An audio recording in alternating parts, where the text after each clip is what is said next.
Student, आज की video में हम क्लास 9 का चैप्टर नंबर 8 करेंगे। ज्योमेट्री और स्ट्रेट लाइंस है इसमें। इसकी जो MCQs है, मिसलेनियस एक्सरसाइज है, लास्ट एक्सरसाइज 8, इसके MCQs को सॉल्व करेंगे, समझेंगे कि इसका कौन सा सही आंसर है। पहला इसका क्वेश्चन है, encircle the correct option in the following. तो इसमें तकरीबन पूरी बुक के MCQs होते हैं, पूरी इसके चैप्टर के MCQs कवर होंगे।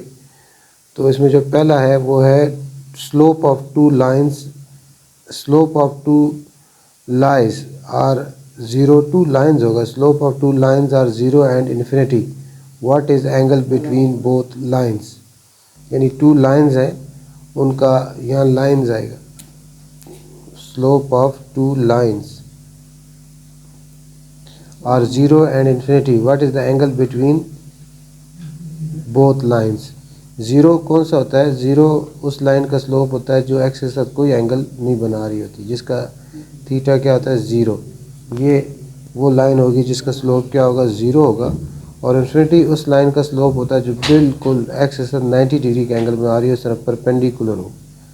तो ये एक लाइन है, ये जो कि एक्स के साथ जिसका एंगल ज़ीरो है, जिसका स्लोप क्या ज़ीरो है।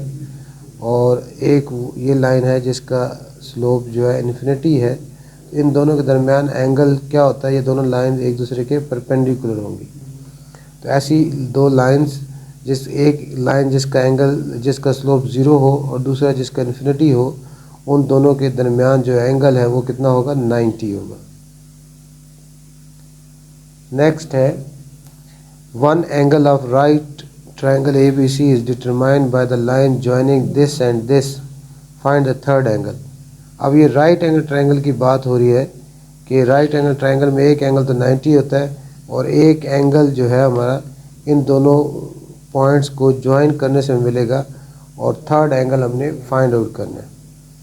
थर्ड एंगल कितना होगा? अब हमारे पास राइट एंगल ट्रायंगल है। राइट एंगल ट्रायंगल हमें पता है इस तरह की, जिसमें एक एंगल क्या होता है? 90 होता है। ये राइट एंगल ट्रायंगल है जिसमें एक एंगल क्या 90 है। यहाँ हमारे पास जो दो पॉइंट्स दिए गए हैं, पॉइंट्स A, उसके कोऑर्डिनेट्स हैं 1 और 2, और दूसरा पॉइंट B है, उसके कोऑर्डिनेट्स हैं 2 और 3। अब हम ये जो लाइन AB है इसका स्लोप फाइंड करेंगे। इसका slope of AB, slope of ABM जो है वो इक्वल होता है y2 minus y1 divided by x2 minus x1। तो m इक्वल टू होगा y2 आपके पास 3 है, 3 माइनस 2, और x2 आपके पास कितना है? 2 है, और x1 कितना है? 1 है, 2 माइनस 1। तो स्लोप आपके पास क्या आ जाएगा? 3 माइनस 2 से क्या आएगा? 1, और 2 माइनस 1 से क्या आएगा? 1। स्लोप कितना आ गया? 1। दूसरा हमें पता है कि स्लोप जो है m किसकी इक्वल होता है? टाइन थीटा की इक्वल होता है। m किसकी इक्वल होता है? टाइन थीटा की इक्वल होता है। तो इसका मतलब है टाइन थीटा किसकी इक्वल हो गया? 1 की इक्वल आ गया। टाइन थीटा इज इक्वल टू 1। तो थीटा इज इक्वल टू क्या आ जाएगा आपके पास? टाइन इनवर्स और 1। अब इसमें जब इसका हम tan इनवर्स लेंगे कैलकुलेटर से, इसका tan इनवर्स लेंगे, तो ये हमारे पास जो है, इसका हम tan इनवर्स लेके कैलकुलेटर से tan इनवर्स जो है मालूम कर लेंगे। शिफ्ट का बटन प्रेस करके tan लिखेंगे और ब्रैकेट में 1 लिखेंगे, तो ये हमारे पास एंगल जो है 45 आ जाएगा। थीटा हमारे पास कितना आ गया? 45। यानी एक एंगल 45 है। और इसे ये राइट एंगल ट्रायंगल है, अगर हमने बनाई थी ये एक एंगल, ये एंगल लेट्स सपोज वैसे ये 45 अगर आ गया तो ये 90 है, तो दूसरा भी क्या होगा? 45 ही होगा। थर्ड एंगल भी 45 होगा, क्योंकि ट्रायंगल के तीनों एंगल का सम कितना होता है? 180 डिग्री होता है। तो इसमें आंसर क्या आएगा हमारा? 45 आएगा। उसके बाद slope of -1 6 and 1 y is 3, what is the value of y।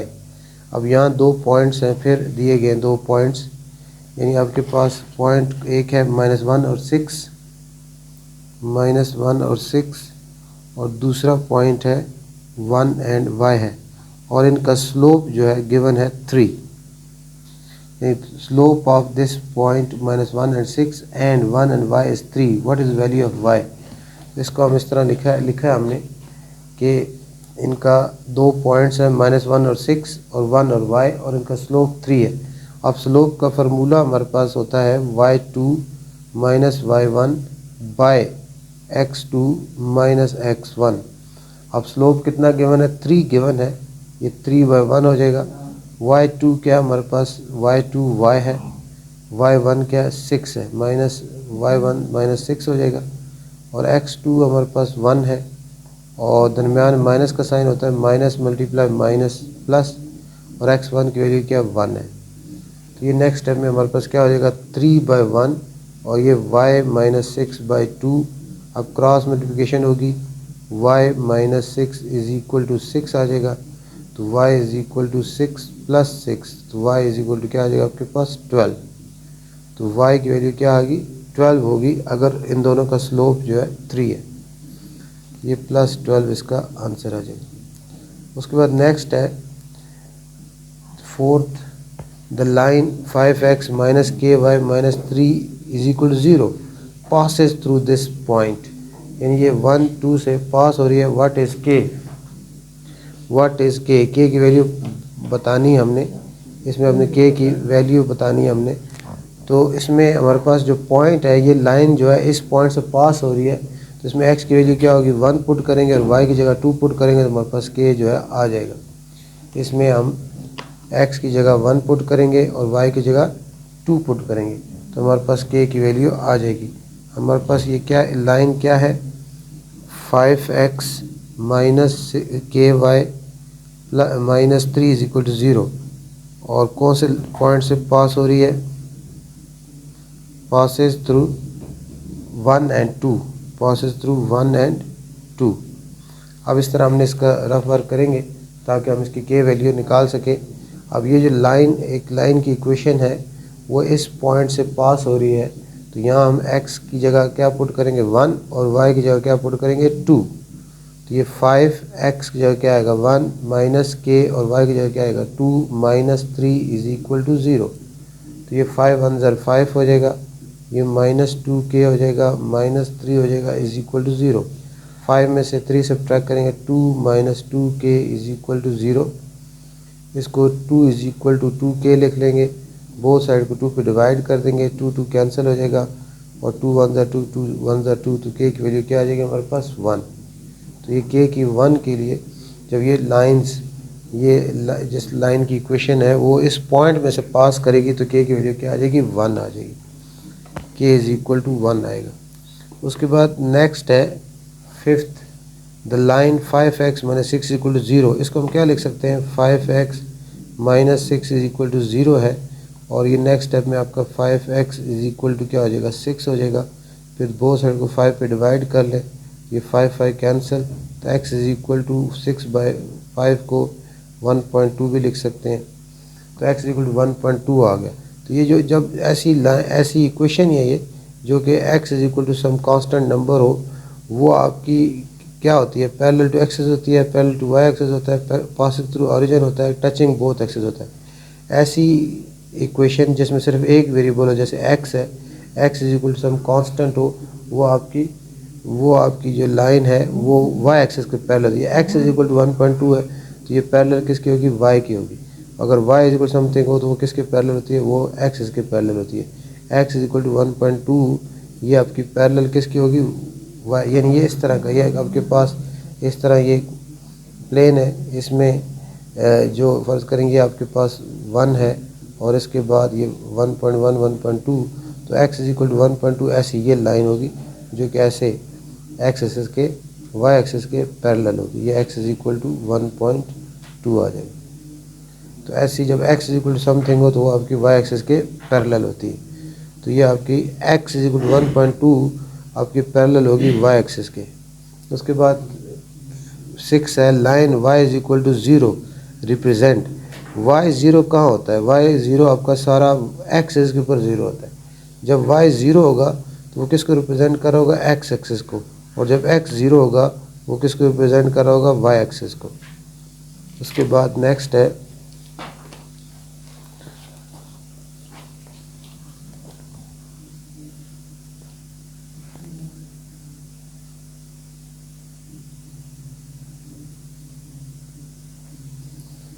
Seventh MCQs है, the line y is equal to B is above the x axis. y is equal to B, जैसे मैंने आपको बताया था कि जब आपका x is equal to something हो तो वो आपके पैरेलल होते हैं y एक्सिस के, y is equal to some constant number हो तो वो पैरेलल होगी x एक्सिस के, और y is equal to B कहता है अबव x एक्सिस कब होगा, जब आपकी b की वैल्यू क्या होगी, ग्रेटर देन 0 होगी। यानी आपके पास इस तरह हम बनाते हैं, ये एक्सिस, ये y एक्सिस है, ये क्या है, x एक्सिस है। तो यहाँ क्या होता है, हमारा 0 होता है, यहाँ 1, यहाँ 2, यहाँ 3 एंड सो ऑन, और इधर -1, -2, -3, -4, और यहाँ 1, यहाँ 2, यहाँ 3, यहाँ 4, और इस तरफ -1, -2, -3, -4। अब यहाँ ये सवाल क्या पूछ रहा है कि line y is equal to B is above x axis कब होगी, यानी अबव, ये देखें ये x एक्सिस है आपका और ये y एक्सिस है, तो इस x एक्सिस से अबव लाइन कब होगी, जब आपकी y की जो वैल्यू है वो क्या होगी, 0 से ग्रेटर होगी। यानी 0 से ग्रेटर हो, यानी ये आपकी 0 से ग्रेटर होगी, 0 से लेस होगी तो फिर ये बिलो x एक्सिस होगी। यानी कोई भी जो y की, यानी y इज इक्वल टू क्या आपका b है ना, y is equal to b है, तो b की वैल्यू आपकी 0 से लेस जब होगी तो वो आपका बिलो x एक्सिस होगा, और जब 0 से ग्रेटर होगी तो अबव एक्सिस होगा। तो इसमें क्या आएगा, b जो है शुड बी ग्रेटर दैन क्या हो, 0। इसी तरह इसी पे समझ लें आप, अब the line x is equal to a, ये भी लाइन है, ये x is equal to a है, is left to the y axis, left, ये देखें अब ये x is equal to a है, ये आप कहता है कि a जो है x एक्सिस के लेफ्ट साइड पे, y एक्सिस के लेफ्ट साइड पे, y एक्सिस पे लेफ्ट साइड पे कब होगी, जब आपकी a की वैल्यू क्या होगी, 0 से क्या होगी, कम होगी, और ये y एक्सिस के राइट साइड पे तब होगी जब a की वैल्यू आपकी 0 से ग्रेटर होगी। यहाँ क्योंकि इसने पूछा है कि x is equal to a is left side to y axis, ये कब होगा, जब a की वैल्यू लेस देन क्या होगी, 0 होगी। उसके बाद नेक्स्ट है slope of line L is -4, what is the slope of line perpendicular to L। तो ऐसी दो लाइन जो कि एक दूसरे के परपेंडिकुलर होते हैं, उनके स्लोप की जो प्रोडक्ट है वो आपको पता है -1 की इक्वल होती है। तो ये दो लाइन, एक लाइन है L, उसका स्लोप क्या है, -4 है, तो what is the slope of the line perpendicular to L। यानी एक लाइन है L, लाइन L है, उसका स्लोप लेट्स सपोज m1 है, वो है 4, -4। तो एक दूसरी लाइन फर्ज करें, लाइन है P कह दें, उसका स्लोप हमने बताना है, वो इसके, यानी आपका लाइन L परपेंडिकुलर है लाइन P के, ये दोनों आपस में परपेंडिकुलर है। तो दो लाइन जो परपेंडिकुलर होती हैं उनकी जो ग्रेडियंट की प्रोडक्ट है इसकी स्लोप की, वो -1 की इक्वल होती है। तो m1 आपके पास -4 है, तो m2 आपने इसमें फाइंड आउट कर लेना। इस तरह आप यहाँ माइनस का कैंसिल हो जाएगा, वो साइड को 4 पे डिवाइड कर लेंगे, 4 के साथ कैंसिल हो जाएगा, तो m2 हमारे पास कितना आ जाएगा, 1/4। तो ऐसी अगर दो लाइन जो कि एक दूसरे के परपेंडिकुलर है, उनमें से एक लाइन का स्लोप -4 है, तो दूसरी लाइन का स्लोप क्या होगा, +1/4 होगा। उसके बाद नेक्स्ट MCQs है, which of the following line has slope 2/3। अब हमारे पास लाइन दी गई है उसमें, अब इसको हमने स्लोप इंटरसेप्ट फॉर्म में लिखेंगे तो हमें पता चल जाएगा किस लाइन का स्लोप जो है 2/3 है। अब इस पहली को अगर हम लिखें, देखें ये पहले 2x + 3y = 0 है, 2x + 3y = 0 है, तो इसको ऐसे लिखेंगे 3y = -2x हो जाएगा। अब 3 पे डिवाइड कर देंगे तो इसका जो स्लोप है वो आ जाएगा -2/3x, तो इसका स्लोप +2/3 नहीं है। उसके बाद दूसरी है 2x - 3y = 2, इसको भी स्लोप इंटरसेप्ट फॉर्म में लिखेंगे तो -3y = ये +2x आएगा, -2x + 2। अब बोथ साइड्स को -3 पर डिवाइड कर लेंगे, बोथ साइड को -3 पर डिवाइड कर लिया, तो माइनस कैंसिल, 3 के साथ 3 कैंसिल, तो y = इसको लिखेंगे -2x / -3 + 2 / -3। तो नेक्स्ट हमें माइनस कैंसिल हो जाएगा, y = 2/3 3x और प्लस माइनस माइनस 2/3। तो ये आपके पास ये इक्वेशन है जिसका स्लोप क्या है 2/3 है। तो इसका यही ऑप्शन आएगा, बी ऑप्शन आएगा। इसका स्लोप क्या है 2/3 है। उसके बाद नेक्स्ट है the line y is equal to mx-3 is written in the form. ये अभी जो हम लिख रहे थे, जिस तरह अभी लिखा है हमने, ये कौन सी फॉर्म बनती है? ये जो लिखा है हमने, ये स्लोप इंटरसेप्ट फॉर्म ही है। ये कौन सी है? Slope intercept form. y is equal to mx+c की फॉर्म में जब लिखा जाए इस इक्वेशन को, लीनियर इक्वेशन 2 वेरिएबल को, तो ये आपकी स्लोप इंटरसेप्ट फॉर्म हो जाती है। उसके बाद 12 है x intercept of the line. x intercept में y की वैल्यू क्या 0 पुट की जाती है।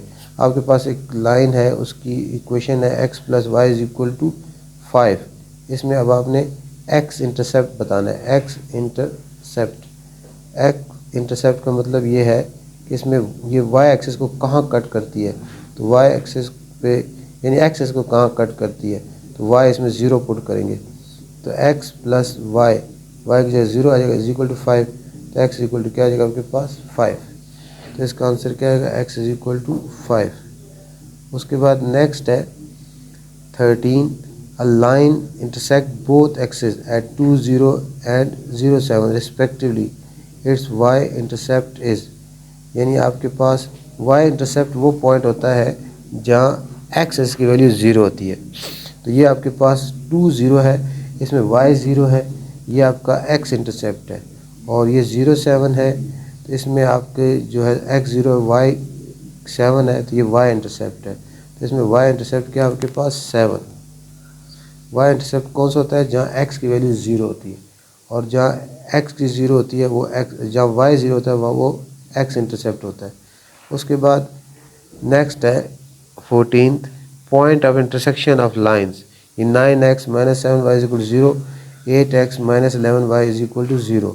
तो ये आपका इसको इन दोनों इक्वेशंस का line of point of intersection क्या होगा?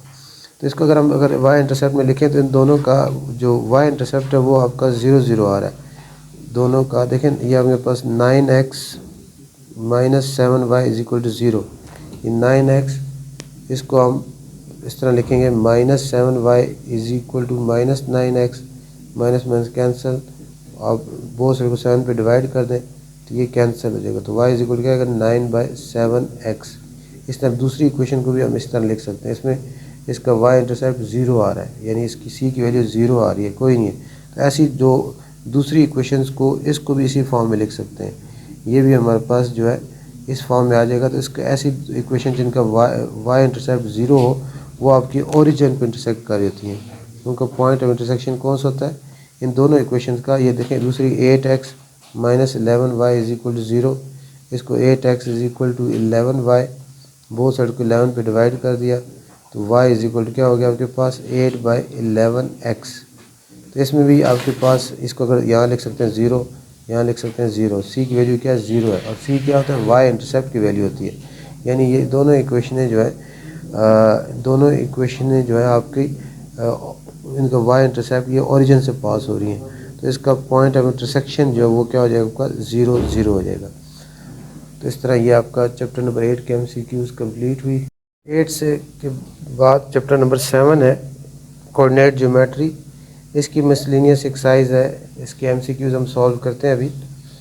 इसका जो सबसे पहला है, if the coordinates of 4 points are 4 points A के कोऑर्डिनेट्स हैं 3/2 और -7/4, बी के हैं 3 और 3/4, और सी के हैं 3 - 2 एंड डी के ये हैं 1 और 1/2। The relation between the distance of A B and C D. अब इसमें आपने डिस्टेंस फार्मूला यूज़ करना है। डिस्टेंस फार्मूला आपको पता है, डिस्टेंस फार्मूला क्या होता है? डिस्टेंस फार्मूला है x2 - x1 whole square plus y2 - y1 whole square. इसमें हमने करना क्या है, पहले आपने ए बी का डिस्टेंस फाइंड करना है, डिस्टेंस फार्मूला यूज़ करते हुए ए बी का डिस्टेंस फाइंड करना है, और उसके बाद सी डी का डिस्टेंस फाइंड करना है। अब जब आंसर आपके पास आपने आ जाएगा, फिर आपने चेक करना है कि इसमें कौन सा आंसर ए बी बड़ा है सी डी से, या ए बी स्मॉलर है सी डी से, या ए बी और सी डी क्या इक्वल है, या ए बी हाफ है 1/2 हाफ है सी डी का। तो इसमें आपने ए बी का डिस्टेंस फाइंड करना है और सी डी का भी डिस्टेंस भी फाइंड करना है डिस्टेंस फार्मूला से। वो जब आप फाइंड कर चुकेंगे तो आपको पता चल जाएगा कि जो ए बी है वो सी डी से क्या स्मॉलर है। डिस्टेंस फार्मूला यूज़ करके ये वैल्यू यूज़ करनी है, बहुत इजीली आप जो है इसको फाइंड आउट कर लेंगे और इसका आंसर क्या होगा ये। उसके बाद नेक्स्ट है second, if A and B are any 2 points on a coordinate line number line then its mid point will be, यानी if A and B are any 2 points on a coordinate line, यानी A और B 2 points हैं coordinate line पे हैं, तो इनके जो है आपने then its mid point will be, यानी आपके पास एक लाइन है, यानी अगर ये आपके पास एक लाइन है उसके ऊपर ये लाइन है, उसके ऊपर 2 पॉइंट्स हैं ए और बी, यानी ये एक पॉइंट है उसका वो ए है उसका, क्योंकि एक्स एक्सिस के ऊपर ही है कोऑर्डिनेट लाइन है एक्सिस के ऊपर, इसका मतलब किसी भी एक्स एक्सिस भी हो सकता है, वाई एक्सिस भी हो सकता है। अगर एक्स एक्सिस ऊपर है तो इसके ऊपर ए क्या होगा, ए ये 0 और ये पॉइंट है, ये पॉइंट फर्ज करें आपके पास ए है, इसकी कोऑर्डिनेट्स ए 0 है, ये पॉइंट बी है, इसके कोऑर्डिनेट्स बी 0 है। अब इनका मिड पॉइंट क्या होगा, मिड पॉइंट का फार्मूला हमें पता है कि मिड पॉइंट इक्वल होता है x1 प्लस x2/2 और y1 प्लस y2/2। तो ये हमारे पास x1 क्या a है, a प्लस x2 क्या b एक, और ये क्या आ जाएगा 0 प्लस 0/2। तो ये हमारे पास क्या आ जाएगा a प्लस b/2 या 0/2 से क्या आ जाएगा 0 ही आ जाएगा। तो ये हमारे पास a प्लस b/2 या 0, तो ये आपके पास a प्लस b/2 या 0 आएगा। तो इसमें हमारे पास सिर्फ बाकी तो ऑप्शन है ही डिफरेंट सारे, तो 0 इसमें यानी ऑर्डर पेयर की फॉर्म में 0 नहीं लिखा, तो ये आपके पास ए ऑप्शन आएगा, a प्लस b/2 ही आएगा, a प्लस b/2। उसके बाद नेक्स्ट है थर्ड, इसमें है 5 2 7 0 1 -2 -1 0 और the versus of which quadrilateral. अब हमारे पास ये 4 पॉइंट्स दिए गए हैं, 4 पॉइंट्स गिवन है और हमने बताना है कि ये किसके वर्सेस हैं। अब हमारे पास एक कोऑर्डिनेट्स को ए का नाम दें वो 5 2 है, दूसरा बी का नाम दें वो 7 0 है, और तीसरे को अगर हम सी का नाम दें तो वो हमारे पास 1 1 और -2 है, 1 और -2 है, और चौथा जो है डी वो -1 और 0 है। ये हमारे पास 4 पॉइंट्स हैं, उनके कोऑर्डिनेट्स उनके पॉइंट्स दिए गए, 4 पॉइंट्स हैं, उनके कोऑर्डिनेट्स सारे बताए गए हमें। अब हमने करना क्या है, इसमें हमने ए बी भी फाइंड करना होगा, बी सी भी फाइंड करना होगा डिस्टेंस फार्मूला से, और सी डी भी फाइंड करना होगा डिस्टेंस फार्मूला से, और डी ए भी फाइंड करना होगा। अब जब हम फाइंड करेंगे तो अगर ये चारों जो लेंथ है A B C C D D A के चारों डिस्टेंस बराबर हुए तो फिर यहाँ आपका स्क्वायर का ऑप्शन है, स्क्वायर होगा। और अगर आप इसमें से कोई से ट्रेपीजियम में तो आपकी कोई साइड बराबर नहीं होती, अगर ये चारों length A B C C D और डी ए चारों में से कोई भी बराबर ना हुआ तो फिर आपका ट्रेपीजियम हो सकता है। और काइट में 2 साइड्स इक्वल होती हैं, या अगर पैरेललोग्राम में क्या होता है 2 साइड्स क्या होती हैं इक्वल होती हैं, यानी ए बी सी और सी डी और डी ए में से कोई से 2 साइड आपस में इक्वल आ गई तो वो क्या हो जाएगी आपकी पैरेललोग्राम हो जाएगी। तो ये आप जब फाइंड आउट करेंगे तो आपको पता चल जाएगा ये क्या आपका पैरेललोग्राम है। उसके बाद नेक्स्ट है द ट्राइंगल विद वर्सेस। इसमें भी आपके पास 3 वर्सेस दिए गए हैं, ए 3 पॉइंट्स के, ए है 1 -3, बी है 3 2 और सी है -2 और 4। अब इनका भी हमने बताना है कि राइट एंगल ट्राइंगल है, एन आइसोसेलेस ट्राइंगल है, कि राइट एंगल आइसोसेलेस ट्राइंगल है, या एन इक्विलेटरल ट्राइंगल है। तो इसमें भी आपके पास ये ए, इसको ए का नाम दे दें -1 1 और -3, बी क्या हो जाएगा 3 और 2 हो जाएगा, और सी क्या हो जाएगा -2 और 4 हो जाएगा। इसमें आपने डिस्टेंस फार्मूला यूज़ करते हुए ए बी सी और सी ये तीनों फाइंड करने। तीनों को फाइंड करने के बाद यानी इसमें आपने ए बी भी फाइंड करना है, बी सी भी फाइंड करना है और सी ए भी फाइंड करना है। ये तीनों फाइंड करेंगे और इन तीनों के डिस्टेंस जब आ जाएंगे तो फिर आप देखेंगे अगर आप इसमें से तीनों इक्वल आ गए तो फिर इक्विलेटरल ट्रायंगल आ गए, और अगर तीनों आपस की इक्वल नहीं आए तो इसका मतलब ये इक्विलेटरल ट्रायंगल नहीं है। उसके बाद आप में से इसमें से दो अगर इक्वल आ गए तब भी आप तीनों को फिर आप अपने ये भी चेक करना है कि अब तीनों लेंथ आ जाएंगी तो फिर आप इसमें से देखना है कि आपने सबसे जो ग्रेटर है,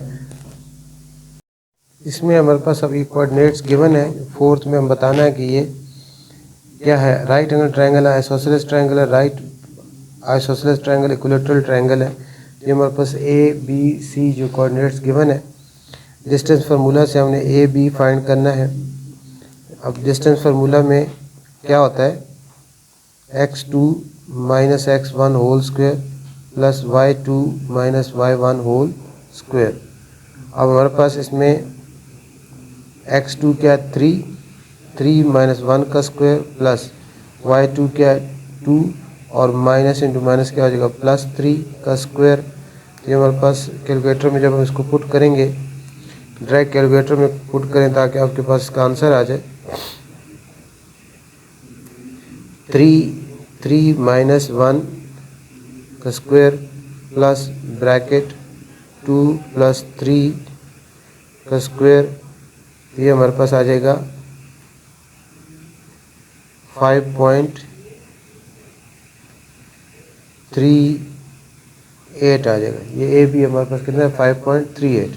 उसके बाद बी सी फाइंड करना है हमने, बी सी में इसी तरह x2 क्या -2, x1 क्या 3 है -3 होल स्क्वायर प्लस y2 आपके पास 4 है 4 माइनस 2 होल स्क्वायर। इसको हम कैलकुलेटर में पुट करेंगे तो हमारे पास क्या आ जाएगा,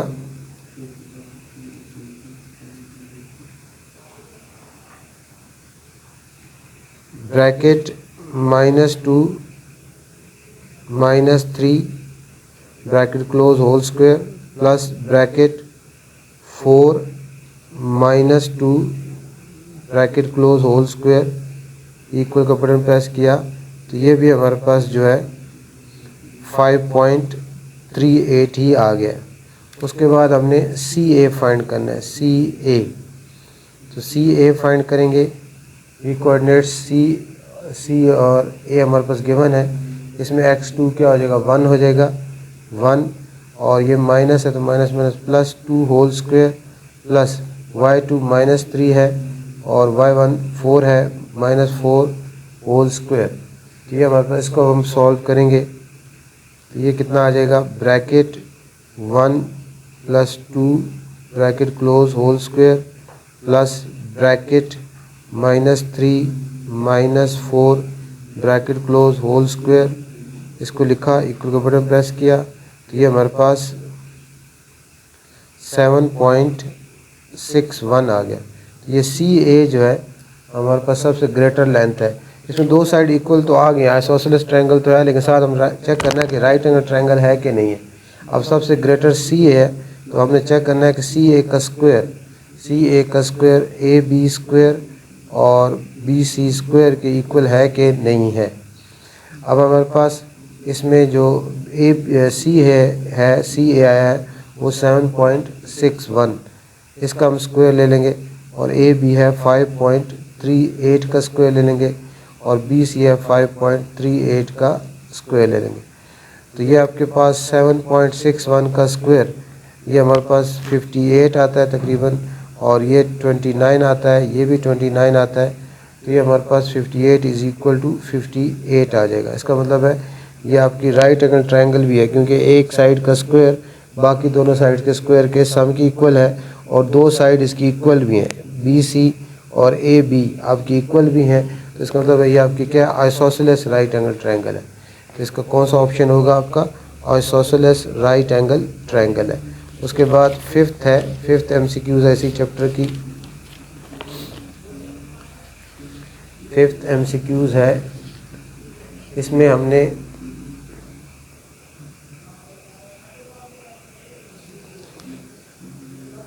फिफ्थ एमसीक्यूज है मिड पॉइंट बताना है आपने सी माइनस डी और माइनस डी सी का मिड पॉइंट बताना है। मिड पॉइंट का फार्मूला हमारे पास क्या है, सी माइनस डी, यानी आपने सी माइनस डी एंड और माइनस डी और सी का मिड पॉइंट बताना है।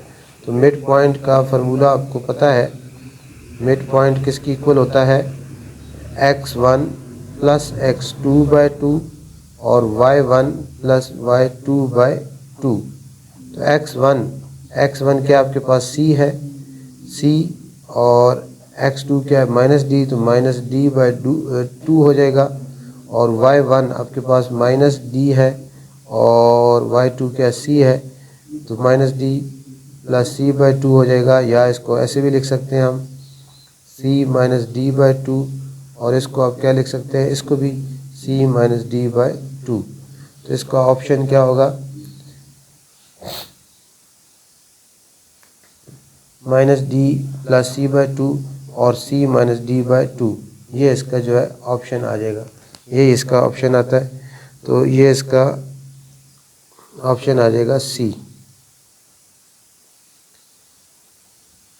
उसके बाद नेक्स्ट है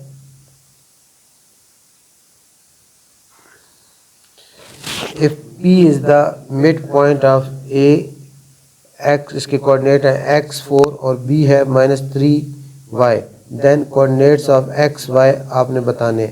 यानी ये भी आपके पास इस तरह का है। इसमें आपके पास एक लाइन है ए बी, उसके कोऑर्डिनेट्स दिए गए हैं, ए के भी दिए गए हैं, बी के भी दिए गए हैं, और उसका मिड पॉइंट जो है उसका भी कोऑर्डिनेट दे दिया गया है। हमने एक्स और वाई की जो है वैल्यूज़ जो है वो बतानी है हमने। इसमें हमारे पास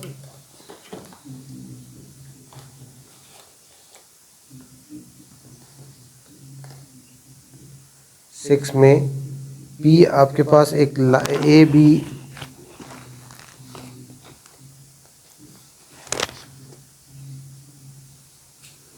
एक लाइन सेगमेंट है। ए के कोऑर्डिनेट्स हैं एक्स और 4, ए के एक्स और 4, और बी के हैं -3 और वाई, और पी इसका क्या है, मिड पॉइंट है, उसके कोऑर्डिनेट्स हैं 2 और 3। इस तरह ये हमारे पास एक ए बी लाइन सेगमेंट है। ए के कोऑर्डिनेट्स हैं एक्स एंड 4, बी के हैं -3 और वाई, और पी के कोऑर्डिनेट, पी इनका मिड पॉइंट है, उसके 2 और 3 हैं। हमने एक्स और वाई की वैल्यू बतानी है। तो इसमें मिड पॉइंट फार्मूला यूज़ होगा। मिड पॉइंट किसकी इक्वल होता है, x1 plus x2/2 y1 plus y2/2।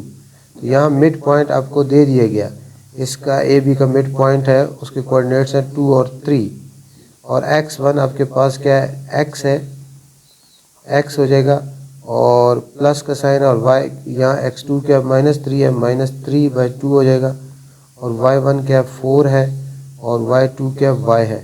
ये इस तरह आ जाएगा। अब ये दोनों ऑर्डर पेयर इक्वल है, इसका मतलब यह है कि x -3/2 इक्वल होगा 2 के, ये इस 2 की इक्वल हो जाएगा, और 3 इक्वल हो जाएगा 4 plus y/2 is equal to हो जाएगा 3 के। अब इसमें cross multiplication x -3 is equal to 4, तो x is equal to 4 plus 3, x equal to क्या आ जाएगा, 7 आ जाएगा। और इसकी क्रॉस मल्टीप्लिकेशन करेंगे, 4 plus y is equal to 6, तो y is equal to 6 minus 4, y आपके पास कितना आ जाएगा, 2 आ जाएगा। तो ये आपके पास इस मिड पॉइंट x की वैल्यू 7 आ जाएगी, और y की वैल्यू क्या आ जाएगी, 2 आ जाएगी। x की वैल्यू 7 और y की वैल्यू क्या आ गई, 2। ये आपके पास x y की वैल्यू आ गई। उसके बाद जो नेक्स्ट है 7th MCQs, if 2 order pairs 4, 5 and a plus 1/2 और b -3 आर इक्वल। ये बहुत आसान सा है, दोनों ऑर्डर पेयर क्या है, इक्वल है। ये गिवन है कि ये दोनों ऑर्डर पेयर आपके इक्वल हैं, इक्वल ऑर्डर पेयर है। हमने ए और बी की वैल्यू बतानी है। इस तरह है, ये 2 ऑर्डर पेयर है। ये सिर्फ आपके MCQs नहीं है, बल्कि इस तरह ये शॉर्ट क्वेश्चन भी आपका आ सकता है, इस तरह वो भी कवर हो सकता है। ये दोनों ऑर्डर पेयर आपकी इक्वल हैं। ये इक्वल है, इसका मतलब इसका x जो है, इसकी जो x कोऑर्डिनेट है वो x की इक्वल होगा, और y जो है y की इक्वल होगा। यानी a प्लस 1/2 इक्वल होगा 4k और b माइनस 3 इक्वल होगा 5k। इसके क्रॉस मल्टीप्लिकेशन होगी, a plus 1 is equal to क्या आ जाएगा 8 और ये आ जाएगा b is equal to 3, 5 plus 3 और ये आ जाएगा a is equal to 8 minus 1 और ये b इज इक्वल टू 8, तो a इज इक्वल टू 7 और b इज इक्वल टू 8। तो ये हमारे पास की a की 7 और b की क्या होगी 8 वैल्यू होगी। तो ये हमारे पास क्या हो जाएगा, इसमें हमें किसकी वैल्यू बतानी थी और equal then the value of a, सिर्फ a की वैल्यू बतानी थी और a की वैल्यू हमारे पास क्या आई है 7 ही आई है, तो ये इसका आंसर आ जाएगा। उसके बाद in which quadrant the points -4 -6 lies. आपको पता है कोऑर्डिनेट प्लेन जो होती है इसके 4 क्वाड्रेंट होते हैं। ये इसका ओरिजिन है, ये फर्स्ट क्वाड्रेंट है, ये एक्स एक्सिस है, ये वाई एक्सिस है, ये नेगेटिव एक्स एक्सिस है, ये नेगेटिव वाई एक्सिस है। फर्स्ट क्वाड्रेंट में एक्स भी पॉजिटिव होता है, वाई भी पॉजिटिव होता है। सेकंड क्वाड्रेंट में x negative, y positive. Third quadrant में एक्स भी नेगेटिव, वाई भी नेगेटिव। फोर्थ क्वाड्रेंट में एक्स पॉजिटिव, वाई नेगेटिव। तो यहाँ हमारे पास जो ऑर्डर पेयर है उसका हमने बताना है कि ये कौन से क्वाड्रेंट में लाई करता है। ये हमारे पास क्या है -4 और ये देखें इस तरह है -4 और -6। तो ये हमारे पास माइनस माइनस प्लस हो जाएगा, -4 और +6, -6। तो x नेगेटिव हो, y पॉजिटिव है, कौन सा क्वाड्रेंट होता है सेकंड क्वाड्रेंट होता है। ये हमारा कौन सा बन जाएगा सेकंड क्वाड्रेंट आ जाएगा। उसके बाद नेक्स्ट है in the adjoining figure of line A. आप इसके पास क्या कहता है डिस्टेंस ऑफ ए सी। इस ए सी का डिस्टेंस में से अगर हम distance of B C minus करें, यानी ये A C distance of A सी, उसमें से बी सी डिस्टेंस माइनस करेंगे तो पीछे क्या बचेगा हमारे पास डिस्टेंस ऑफ ए बी बचेगा या डिस्टेंस ऑफ बी ए बचेगा। तो डिस्टेंस ऑफ ए बी ए हो या डिस्टेंस ऑफ ए बी हो वो इक्वल होता है। इसलिए देखें ना ये ए सी लाइन है, डिस्टेंस ऑफ ए सी में से distance of B C minus करेंगे तो डिस्टेंस ऑफ ए बी या डिस्टेंस ऑफ बी ए बचेगा। इसलिए ऑप्शन ए भी सही है और सी भी सही है, both B A and C ये दोनों सही होंगे। उसके बाद नेक्स्ट है the abscissa on Y axis. Y axis abscissa किसको कहते हैं, जो आपके पास कोई भी जो पॉइंट होता है उसमें जो एक्स वाई में एक्स एक्स ये पॉइंट है एक, इसमें ये आपके पास एक पॉइंट है, इसमें एक्स की वैल्यूज़ को एब्सिसा कहते हैं और वाई की वैल्यू को ऑर्डिनेट कहते हैं। तो इसमें ये आपके पास वाई एक्सिस के ऊपर जो एक्स की वैल्यू हमें पता है वो 0 होती है, यानी किसी भी ऑर्डर पेयर में ये एक्स की वैल्यू को एब्सिसा और वाई की वैल्यू को क्या कहते हैं ऑर्डिनेट कहते हैं। तो इसमें एक्स वाई एक्सिस पर हमें पता है कि वाई एक्सिस के ऊपर एक्स की वैल्यू क्या होती है हमेशा 0 होती है। एब्सिसा से मुराद एक्स की वैल्यू है, तो एक्स का ये क्या होगा 0 हो जाएगा।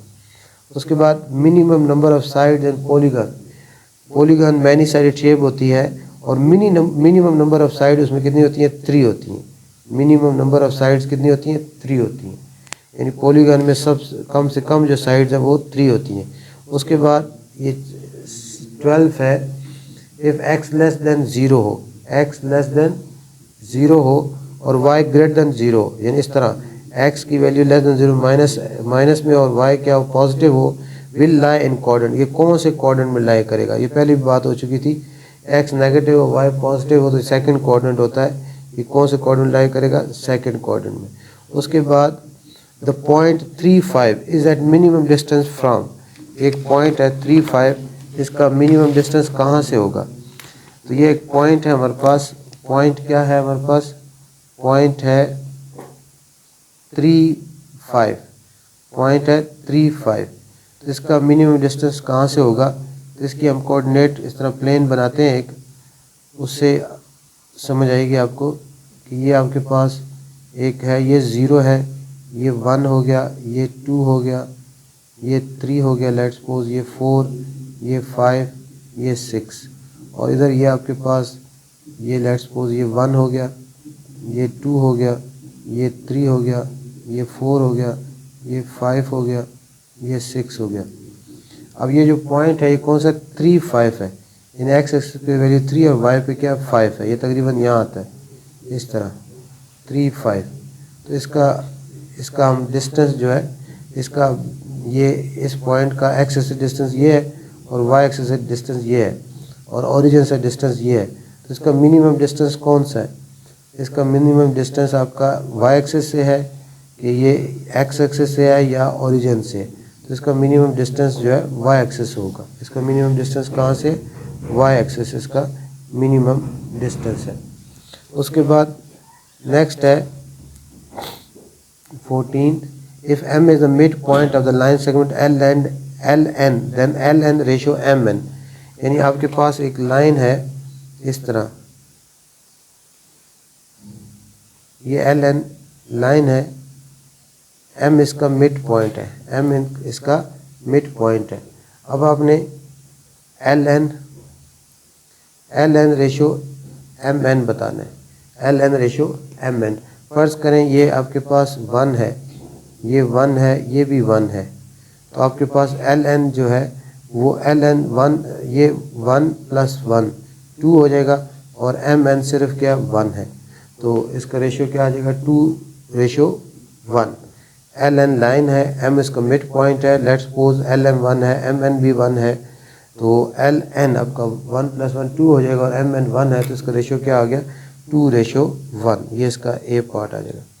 उसके बाद all the bisector of line always passes through, यानी किसी भी लाइन के बाइसेक्टर्स कौन से होते हैं जो उसको 2 इक्वल पार्ट में डिवाइड करते हैं। तो किसी भी लाइन के जो बाइसेक्टर हैं वो हमेशा उसके मिड पॉइंट से ही पास होंगे, क्योंकि बाइसेक्टर्स होते ही वो हैं जो लाइन को 2 इक्वल पार्ट में डिवाइड करते हैं। यानी आपके इस तरह एक लाइन है, ये एक लाइन है, तो उसका जो बाइसेक्टर होंगे ये इसका जो उसको 2 इक्वल पार्ट में डिवाइड करेंगे वो उसके मिड पॉइंट से पास होते हैं। तो जो राइट बाइसेक्टर होता है वो परपेंडिकुलर होगा इसके, वो राइट बाइसेक्टर वो होता है जो कि इसका 90 डिग्री एंगल बना रहा हो, और बाकी राइट बाइसेक्टर के अलावा बाइसेक्टर होंगे जो इसको 2 इक्वल पार्ट में डिवाइड कर रहे होंगे। तो किसी भी लाइन के जितने भी बाइसेक्टर्स होते हैं सब के सब ने उसके मिड पॉइंट से पास हो रहे होते हैं। उसके बाद नेक्स्ट है 16 है, 16th MCQ है इस चैप्टर की।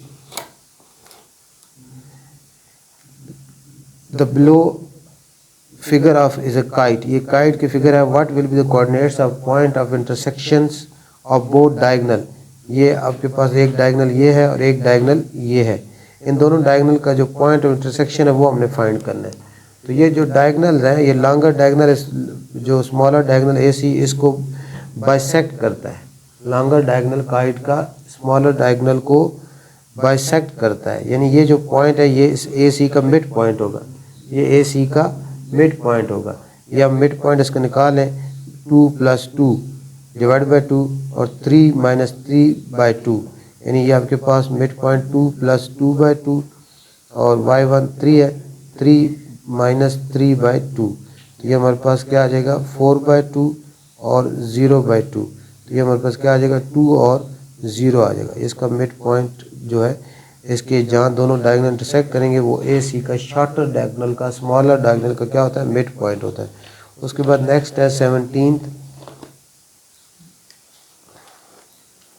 17th में क्या फाइंड करना है, in the given figure if S is the mid point of PQ, ये इस PQ का मिड पॉइंट है। तो पहले हम मिड पॉइंट फार्मूला लगा के S फाइंड करेंगे, X फाइंड आ जाएगा। उसके बाद फिर हमने SR डिस्टेंस फाइंड करना है, यानी ये आपने डिस्टेंस फाइंड करना है।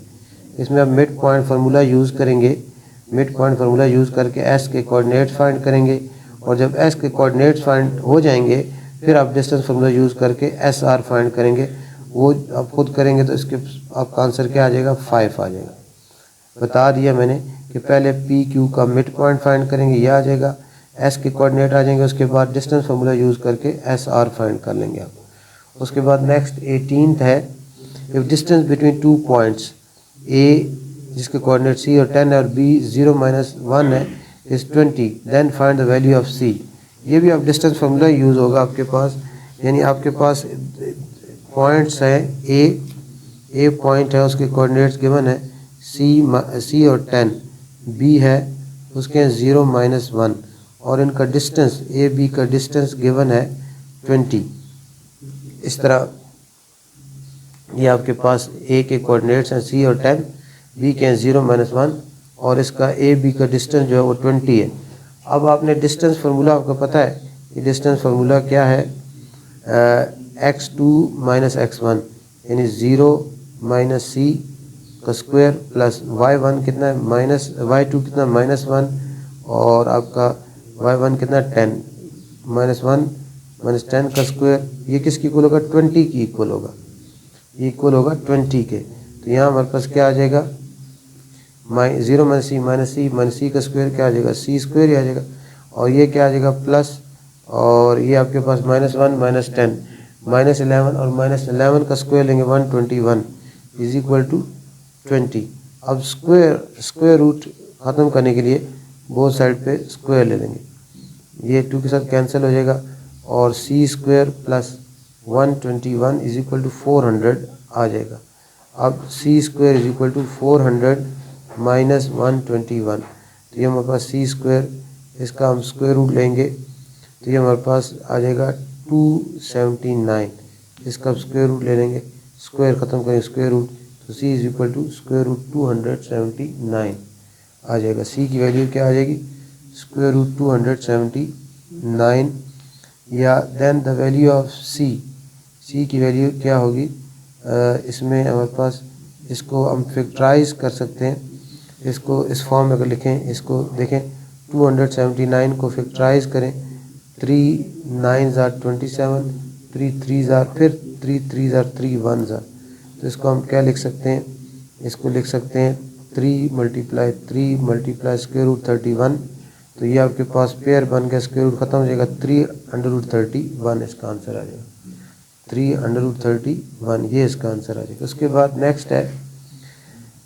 19, the length of hypotenuse of triangle XYZ whose vertices are 7 4 7 1 and -1 3।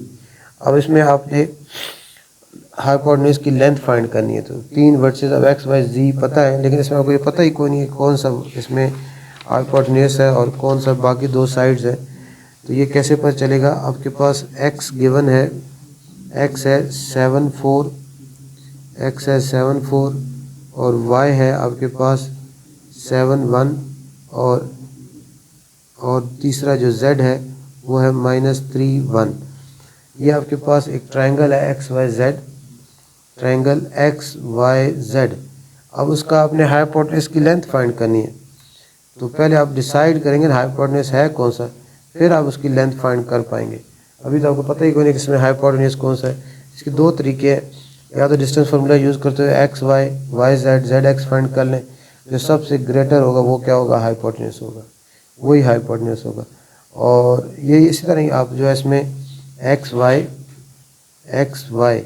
XY find करेंगे डिस्टेंस फार्मूला से। x2 क्या है 7 - 7 7 होल स्क्वायर, y2 क्या है 1 - 4 होल स्क्वायर, तो ये हमारे पास क्या आ जाएगा, इसको कैलकुलेटर में पुट करेंगे तो ये हमारे पास 3 आ जाएगा। इसको हम जब कैलकुलेटर में पुट करेंगे तो इसका आंसर क्या आ जाएगा 3। इसी तरह YZ हम जब फाइंड करेंगे तो वो हमारे पास आ जाएगा x2 -3 है, -3 x1 क्या 7 है, -7 का स्क्वायर और प्लस 1 - 1 का स्क्वायर, y2 1 है और y1 भी 1 है। तो इसको भी जब हम सॉल्व करेंगे तो ये भी हमारे पास 10 आ जाएगा।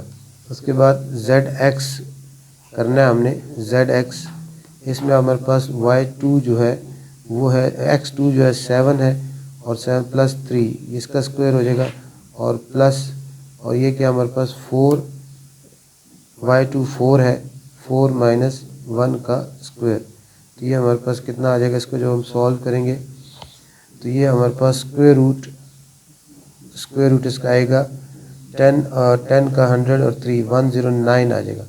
तो इसमें सबसे जो ग्रेटर लेंथ नज़र आ रही है हमें वो यही है, ZX जो है सबसे ग्रेटर है। XY हमारे पास 3 आया था, YZ 10 आया था और ZX 109 है, इसका स्क्वायर रूट जो है 10 से क्या होगा ज़्यादा होगा, तो ये हमारे पास 109 यही सबसे ग्रेटर है, यही हाइपोटेन्यूज होगा। उसके बाद नेक्स्ट है the mid point of the hypotenuse of right angle triangle with vertices this. अब यहाँ फिर वही काम करना है, ये वही उसी तरह का क्वेश्चन रिपीट हो रहा है। इसमें अब फिर उसका मिड पॉइंट फाइंड करना है आपने। इसमें सिर्फ लेंथ बतानी थी हाइपोटेन्यूज की, इसमें हाइपोटेन्यूज का मिड पॉइंट फाइंड करना है आपने। तो यह भी आपके पास एक, इसको अगर आप कह लें कि ए आपके पास है 4 0, बी आपके पास है 2 1 और सी आपके पास है -1 -5। ये 3 वर्सेस हैं। इसमें भी आपने बताना है हाइपोटेन्यूज का मिड पॉइंट। तो पहले हाइपोटेन्यूज आप डिटरमाइन करेंगे, पता चलाएंगे, उसके बाद उसका मिड पॉइंट फाइंड होगा। तो इसमें भी आपने ए बी फाइंड करना है। ए बी कैसे फाइंड होगा?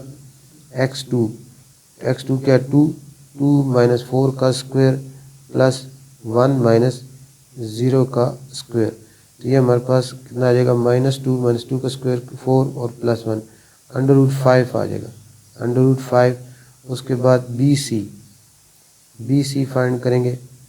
बी सी इसमें x2 क्या -1 और x1 क्या है 2 -2 का स्क्वायर हो जाएगा प्लस y2 -5 -1 का स्क्वायर। ये हमारे पास आ जाएगा 9 और 36 36 और 9 45 आ जाएगा। बी सी 45 आ गया, स्क्वायर रूट 45 आ गया। उसके बाद सी ए में आपके पास x2 जो है वो 4 है, 4 और x1 क्या माइनस प्लस हो जाएगा और प्लस y2 क्या 0 प्लस 5 का स्क्वायर। और ये हमारे पास आ जाएगा 5 25 और 25, ये 50 आ जाएगा सी ए। तो इसमें आपके पास ए बी स्क्वायर रूट 5 आया, बी सी स्क्वायर रूट 45 आया और सी ए स्क्वायर रूट 50 आया। इसमें सबसे ग्रेटर जो है वो सी ए है। तो सी ए हाइपोटेन्यूज है, तो सी इसका मिड पॉइंट फाइंड करना है। सी की कोऑर्डिनेट्स है -5 -1 और ए के हैं 4 और 0। तो मिड पॉइंट कैसे आएगा? x1 इसमें -4 प्लस 4/2 और -5 प्लस 0/2। तो ये हमारे पास 3/2 और ये -5/2, 3/2 और -5/2 इसका आंसर होगा। 3/2 और -5/2 यही इसका आंसर है। उसके बाद 21वां MCQ है इसका। If and point of diameter of circle this and this. ये एक सर्कल है, इस तरह ये सर्कल है और उसका ये डायमीटर है इस तरह। उसके एंड पॉइंट दिए गए, इसके दिए गए 4 5 और इसका दिया गया 6 9। ये इसका 6 9 और इसका 4 5। इनका मिड पॉइंट निकालना है। तो मिड पॉइंट सेंटर पे होगा इसका, क्योंकि आपको पता है डायमीटर रेडियस का डबल होता है। इसका मिड पॉइंट निकालेंगे। 4 + 6 / 2 5 आ जाएगा और 5 + 9 / 2 14 / 2 7। तो ये 5 7 इसका, इन दोनों का मिड पॉइंट निकालेंगे वो क्या आएगा? 5 7 आएगा। उसके बाद नेक्स्ट है 22वें MCQs है। If 2 points 2 3 and 4 5 are at equal distance from 3t then the value of t। यहाँ भी ये आप रफ वर्क करना पड़ेगा इसमें आपको। इसमें ये जो पॉइंट्स हैं 2 3.23 and 4 5 are at equal distance from this. यानी ये पॉइंट अगर आपके पास 3t और एक पॉइंट है और एक ये a है 2 3 और b आपके पास है 4 5। यानी इस तरह ये आपके पास 3 पॉइंट है। इसमें ये बताया गया कि ये जो पॉइंट है इसको लेट्स सपोज सी कह दें। इस C point in A B से ये बी हो जाएगा, यानी ए बी और बी सी दोनों इक्वल हैं। ये सी पॉइंट ए से और बी से क्या है? इक्वल डिस्टेंस है। तो डिस्टेंस फार्मूला लगाते हुए आपने टी की वैल्यू जो है फाइंड आउट करनी है। यानी इसमें डिस्टेंस यानी आपको ये गिवन है कि ए सी या सी ए जो भी लिखें आप, सी ए और सी बी इक्वल है। तो डिस्टेंस फार्मूला यूज़ करना है आपने। अब डिस्टेंस फार्मूला में x2 क्या आपके पास 2 है, तो 2 - 3 का स्क्वायर हो जाएगा और y2 3 है, 3 - t का स्क्वायर हो जाएगा। और यहाँ आपका सी बी में x2 क्या है 4 - 3 का स्क्वायर और ये क्या है 5 - t का स्क्वायर आ जाएगा। अब स्क्वायर ख़त्म हो जाएंगे बोथ साइड पे, हम स्क्वायर रूट ख़त्म हो जाएगा बोथ साइड पे, हम स्क्वायर ले लेंगे, स्क्वायर के साथ स्क्वायर रूट क्या हो गए, रिमूव हो गए। 2 - 3 से क्या आएगा -1 का स्क्वायर, और यहाँ आपके पास a - b whole square formula open करेंगे, ये आपके पास आएगा a स्क्वायर -2ab से 6t प्लस t स्क्वायर, और इधर आ जाएगा 4 - 3 से यानी 1 का स्क्वायर, और यहाँ भी आपका फार्मूला ओपन होगा 25 - 10t आ जाएगा और प्लस t का स्क्वायर हो जाएगा। अब लेफ्ट साइड पे भी टी स्क्वायर है, राइट साइड पे भी टी स्क्वायर है, टी स्क्वायर के साथ कैंसिल हो जाएगा। 1 का स्क्वायर -1 का स्क्वायर 1 +9 -60, और यहाँ 1 + 25 -10t, तो ये हमारे पास 10 - 60 26 -10t, टी वाले एक साइड पे शिफ्ट कर लें, -60 + 10t इज इक्वल टू 26 -10, तो ये हमारे पास क्या आ जाएगा 4t इज इक्वल टू 16, तो बोथ साइड को 4 पे डिवाइड कर दें तो हमारे पास t की वैल्यू कितनी आ गई 4, t की वैल्यू क्या आ जाएगी 4 हो जाएगी। इस तरह तो पुरानी बुक जो इससे पहले बुक थी उसमें ये क्वेश्चन था 9.2 में, तो ये क्वेश्चन इस तरह, ये अब MCQs है लेकिन शॉर्ट क्वेश्चन या लॉन्ग क्वेश्चन भी आ सकता है। तो t की वैल्यू क्या आ जाएगी हमारे पास 4। उसके बाद 23rd MCQs है, पॉइंट P है जिसके कोऑर्डिनेट x y है, is at equal distance from both axis and lie in the third quadrant. If it is at distance of 4 unit फ्रॉम y axis then its coordinates are. अब इसमें भी यहाँ को समझाता हूँ मैं आपको, ये हमारे पास कोऑर्डिनेट्स, हम कोऑर्डिनेट प्लेन बनाते हैं एक, उसमें बताया गया है कि point P X Y is at equal distance from both axis, यानी पॉइंट P का x एक्सिस से और y एक्सिस डिस्टेंस क्या सेम है, and lie in the third quadrant, और थर्ड क्वाड्रेंट में लाई करता है। यानी इस तरह ये आपका ये फर्स्ट क्वाड्रेंट है, ये सेकंड है, ये थर्ड है, और इस तरह ये फोर्थ क्वाड्रेंट है। ये थर्ड क्वाड्रेंट में लाई करता है, ये कहाँ लाई करता है थर्ड क्वाड्रेंट में लाई करता है। और if it is a distance of 4 unit फ्रॉम y एक्सिस, यानी इसका जो इस पॉइंट का यानी थर्ड ये पॉइंट यहाँ कहीं लाई करता है, इसका ये पॉइंट एक्स वाई यहाँ लाई करता है थर्ड क्वाड्रेंट में, इसका y एक्सिस से जो डिस्टेंस है वो 4 यूनिट है, y एक्सिस से डिस्टेंस का क्या 4 यूनिट है। यानी ये इस तरह ये 0 है, तो यहाँ लेट्स सपोज ये आपके पास -1 है, ये -2 है, ये -3 है, और इसकी सीध में यहाँ क्या है -4 है। यानी y एक्सिस का डिस्टेंस कितना है 4 यूनिट है, यानी -4 पे ये इसका वो है। और अब साथ ये भी बताया गया कि दोनों एक्सिस का डिस्टेंस क्या सेम है, दोनों एक्सिस का डिस्टेंस सेम है, तो इसका मतलब यहाँ जो यहाँ होगा वो भी क्या होगा -4 ही होगा, ये पॉइंट भी क्या होगा -4 ही होगा। यानी इसका जो इसके कोऑर्डिनेट्स मिल गए अभी हमें, x की वैल्यू क्या है इसकी -4 है, और y की वैल्यू क्या है -4 है। यानी इसका ये बताया गया एक पॉइंट थर्ड क्वाड्रेंट में लाई करता है, और साथ ये बताया गया कि इसका y एक्सिस डिस्टेंस क्या 4 यूनिट है, तो इसका मतलब है ये -4 पे लाई करता है y एक्सिस के लिहाज से, और क्योंकि x एक्सिस और y एक्सिस डिस्टेंस इक्वल है तो इसलिए x एक्सिस पे भी -4 पे लाई करता है, तो इसके x की वैल्यू -4 है, y की वैल्यू भी क्या -4 है। तो p के हमने कोऑर्डिनेट इस तरह बता सकते हैं कि ये -4 और -4 है। उसके बाद लास्ट MCQs है इस चैप्टर का, line AB intersect x axis at C and with a distance of 3 unit from the origin, and y axis at D with a distance of 6 unit from origin, then CD। ये भी इसी तरह का है।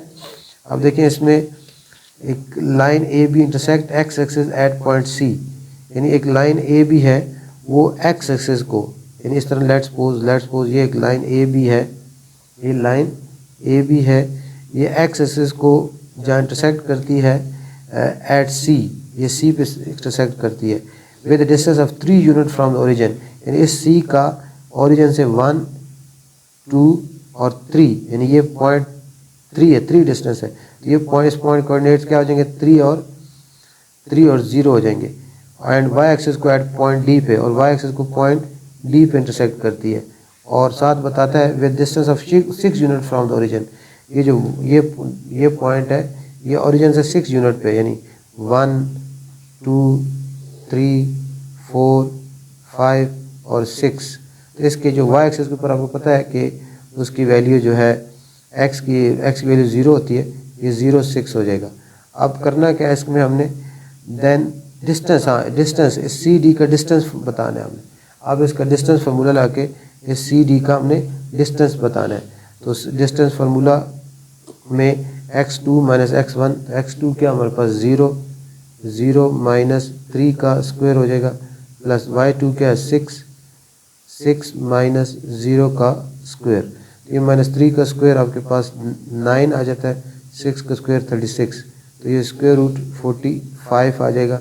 और square root 45 को हम कैसे लिख सकते हैं, स्क्वायर रूट 45 को 3/5 लिख सकते हैं। स्क्वायर रूट 45 को 9 5 45, तो 9 की जगह क्या लिखेंगे 3/5, तो इसको क्या लिखा जा सकता है 3/5। तो इस तरह ये इस चैप्टर नंबर 7 की भी MCQs कंप्लीट हुई। उम्मीद है आपको लिए ये फ़ायदेमंद होगा। चैनल को ज़रूर सब्सक्राइब करें, आगे शेयर करें।